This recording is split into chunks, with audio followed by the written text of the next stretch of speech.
আলাইকুম রহমতুল্লাহি ওবরকাতুহু। সম্মানিত দর্শক, ডক্টর মোহাম্মদ ইউনূসের নেতৃত্বাধীন যে অন্তর্বর্তীকালীন সরকার, এই সরকারের সফলতা নিয়ে এখন আর কোনো মানুষ স্বপ্ন দেখে না।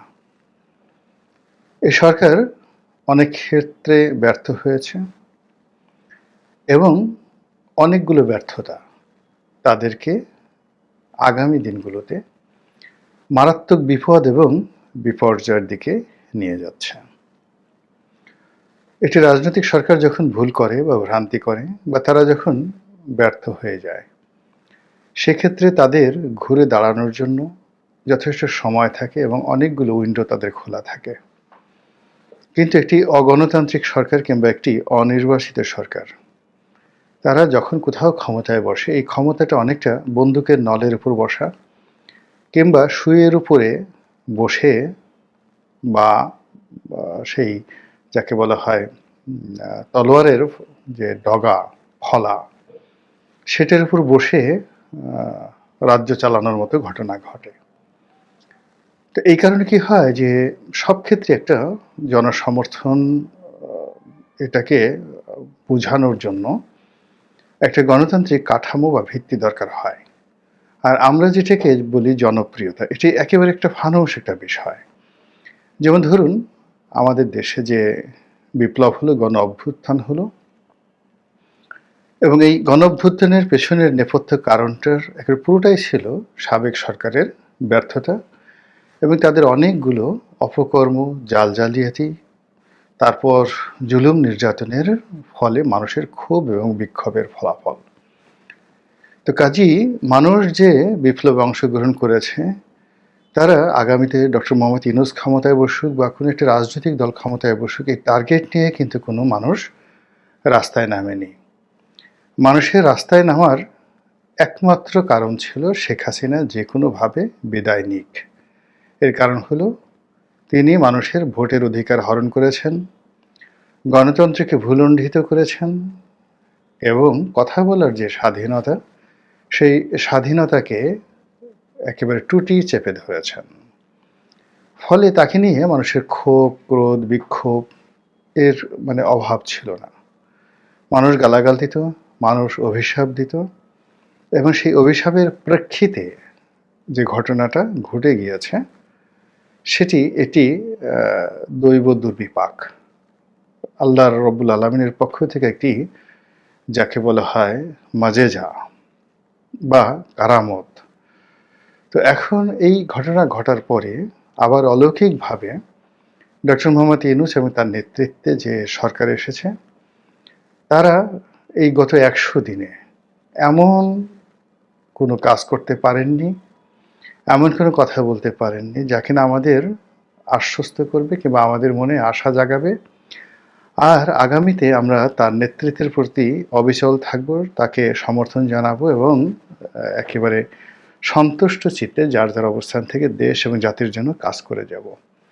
বরং দিন যত যাচ্ছে তত তার প্রতি অবিশ্বাস বাড়ছে, দিন যত যাচ্ছে তাকে আমাদের সন্দেহ হচ্ছে, দিন যত যাচ্ছে ততই মনে হচ্ছে যে এই মানুষটির হাতে যদি রাষ্ট্র পরিচালনার চাবি এবং কাঠি থাকে, তাহলে আমরা কি সেই ভারতের আগ্রাসনের মুখে পড়ব, নাকি আমেরিকার দাসত্বের কবলে পড়ব, নাকি আমাদের এই দেশ নিয়ে চীন এবং পাকিস্তান খেলবে?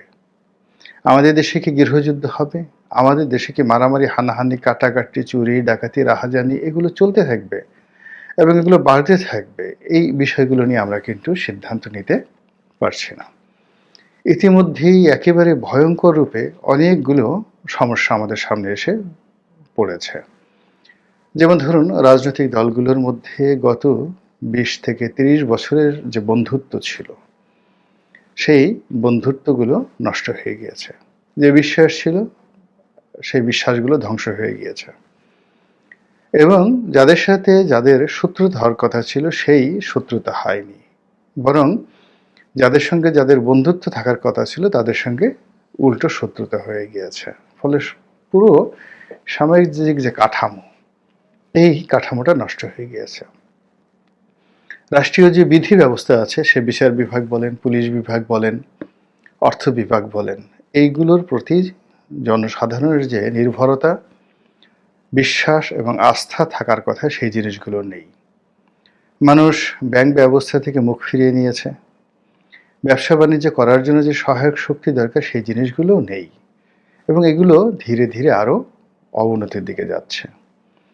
ফলে বাংলাদেশ নিয়ে আমরা যেভাবে চিন্তিত আছি, বাংলাদেশের সঙ্গে ব্যবসা বাণিজ্য রয়েছে, এবং এই অঞ্চলটিকে যারা ভৌগোলিকভাবে গুরুত্বপূর্ণ মনে করেন, তারাও কিন্তু ভীষণ রকম টেনশনের মধ্যে আছেন। এর ফলে কি হচ্ছে, ডক্টর মোহাম্মদ ইউনূসের যে খ্যাতি, তার যে দ্যুতি, বা ইউনূসের যে যাকে বলা হয় ম্যাজিক ছিল, ওটি ক্রমশ ঠুনকো হয়ে যাচ্ছে। দেশে তাকে নিয়ে কোনো আগ্রহ নেই, দেশের বাইরেও তাকে নিয়ে কোনো আগ্রহ নেই। এই যে আজারবাইজানে গেলেন, তো তিনি অনেক জায়গাতে গিয়ে ছবি তুলেছেন। আপনি দেখবেন যে বলতে গেলে তুরস্কের যিনি প্রেসিডেন্ট এরদোয়ান, তার সঙ্গে ডক্টর ইউনূসের ছবি এবং তার হ্যান্ডশেক করার যে বডি ল্যাঙ্গুয়েজ, এটা দেখলেই আপনি বুঝতে পারবেন।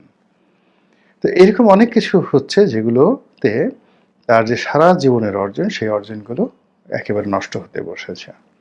তো কাজেই এখন তাকে এই ৮৬ বছর বয়সে আবার নতুন করে সাজিয়ে, নতুন করে তাকে উদ্দীপ্ত করে, এবং তার যারা সঙ্গী সাথী আছেন, এই সঙ্গী সাথীদেরকে নিয়ে আবার নতুন উদ্দীপনা যুদ্ধ শুরু করা, মানুষের মনে আশা জাগানো একেবারে অসম্ভব ব্যাপার। কারণটা কি? আমি এখানে ৭টি কারণের কথা বলেছি। আসলে এখানে ৭০টি কারণ হবে বা ১৭০টি কারণ হবে। কেবলমাত্র জাস্ট মূল বিষয়গুলো আপনাদেরকে বলছি। উনি যে ব্যর্থ হলেন, প্রথম ব্যর্থতা হলো উনি কখনো রাজনীতি করেননি, রাষ্ট্র পরিচালনার সঙ্গে সম্পৃক্ত ছিলেন না, এবং রাজনীতিবিদদের সঙ্গেও তার কারোরই কোনো বন্ধুত্ব বা সখ্যতা নেই। জাস্ট একটা উদাহরণ দিই। তিনি যখন এর আগে ১১টার সময় একটি রাজনৈতিক দল গঠন করতে চাইলেন, তো অনেক মানুষের সঙ্গে তার যোগাযোগ হলো, সবই অরাজনৈতিক। তো আমাকে জনাব মাহমুদুর রহমান মান্না একদিন তিনি খুব আফসোস করে বলছিলেন যে চট্টগ্রাম বিশ্ববিদ্যালয়ে ডক্টর মোহাম্মদ ইউনূস তার সরাসরি শিক্ষক। তো কাজেই ১১টার পরে তিনি একটা রাজনৈতিক দল করবেন। রাজনৈতিক অঙ্গনে তিনি যদি সেটি খুব গুরুত্বপূর্ণ মনে করতেন, সবার আগে তার ছাত্রকে তিনি ডাকতেন যে, বাবা আসো, কি করা যায় বলো। বাংলাদেশে মাহমুদুর রহমান মান্নার চাইতে সংগঠন করা, দল করা, এরকম ডক্টর ইউনূসের পরিচিত জনের মধ্যে দ্বিতীয় কোনো ব্যক্তি নেই। সেই কাজটি তিনি গত বছরে করেননি, এবারও তিনি সেই কাজটি করেননি। তো তার সঙ্গে রাজনীতির কোনো সম্পর্ক নেই, রাজনীতিবিদদের কোনো সম্পর্ক নেই, রাজনীতি তিনি বোঝেন না, কিন্তু এই রাজনীতির সর্বোচ্চ চেয়ারে তিনি বসেছেন। এটা তার প্রথম ভুল।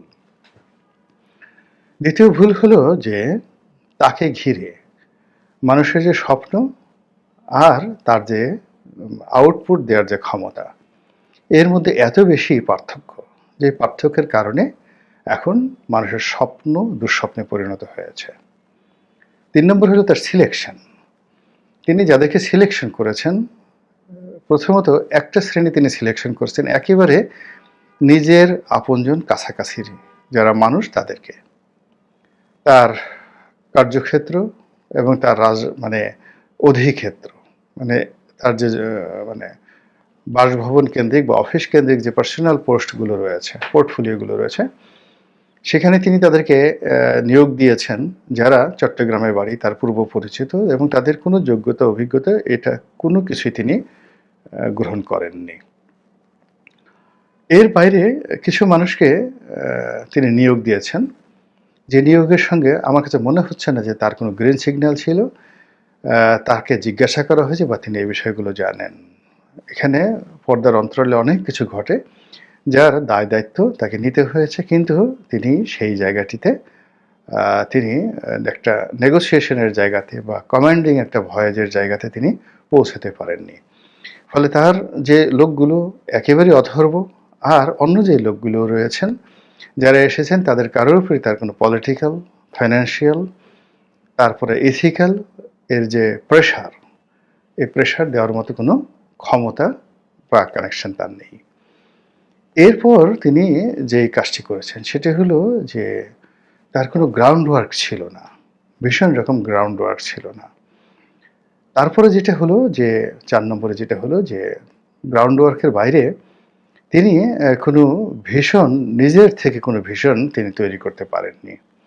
ছাত্ররা যা বলছে, আসিফ নজরুল সাহেব যা বলছে, প্রথম আলো যা বলছে, ইউটিউবাররা যা বলছে, রাজনৈতিক দলগুলো যা বলছে সবকিছু তিনি শুনছেন কিন্তু কোনো বিষয়ে তিনি কনক্রিট একটা সিদ্ধান্ত ইয়েস অর বা নো এই কথা বলে তিনি এগুতে পারেননি। আর হলো তিনি তার যে প্রথম ৩০ দিনের যে কর্মপরিধি, এই কর্মপরিধিতে অগ্রাধিকার ভিত্তিক যে কাজগুলো সে কাজগুলো তিনি করতে পারেননি। আর সবার শেষে যেটা বলব সেটা হলো এই তরুণ যুবকদেরকে তিনি যে নিয়োগ দিয়েছেন